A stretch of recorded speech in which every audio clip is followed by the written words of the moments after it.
Nobody gave me the cool new intro, so here's the old one.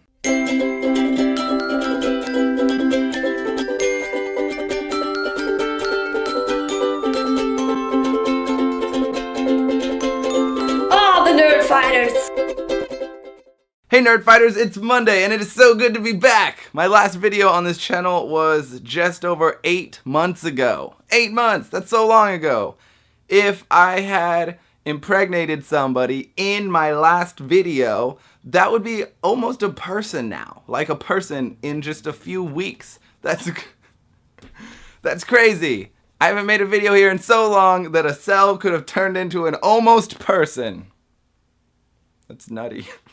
Okay, so the theme this week is to teach something. Well, no, 7 somethings. Teaching 7 somethings. 7 things. A bit of an odd number, yeah? So, what is there 7 of? Well, there's 7 days in a week, and they all have names. So, as an amateur linguist with a fervor for etymology, let's all learn the names of the days of the week, of the month, of the year, of the people, of the world, of the universe, of the video. Boom! Nailed it! So before we look at the English roots, we need a little bit of a background first. The original naming system, and the one still used by most of the Western world, was first introduced by the Roman Empire in late antiquity. This system named the 7 days of the week after the 7 classical planets, that being the Sun, the Moon, Mercury, Venus, Mars, Jupiter, and Saturn.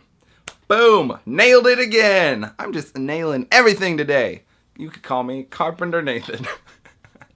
I won't get into the etymological traces for those because they followed a different journey through the Romantic languages, but it's still just helpful information to know.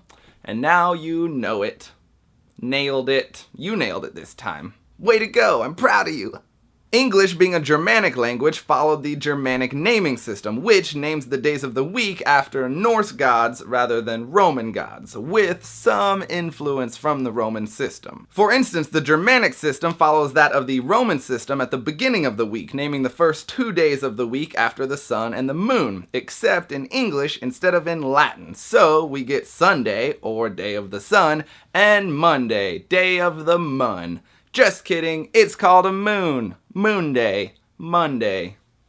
You get it. In Norse mythology, Tu is the name of a one-handed god of law and heroic glory. 2 things that were very important in Norse culture. So important, in fact, that they named a day after him, Tuesday. Or, you know, Tuesday. Woden is one of the most important gods in Germanic mythology, kind of like Zeus for the ancient Greeks. Also known by his Norse name Odin, he's prominently featured in Germanic mythology and has dozens of traits attributed to him like healing and death and royalty and battle and sorcery and a bunch of other ones that I can't think of right now. But being so important, it only made sense for him to guard the whole week right from the middle of it on Woden's Day. Or Wednesday, to us. Odin's first child was the powerful god Thor, god of lightning and storms and rain and all the crazy stuff that the sky did that directly affected everyone. So he got his own day too, Thor's Day, aka Thursday, aka Chris Hemsworth Day, from the Avengers.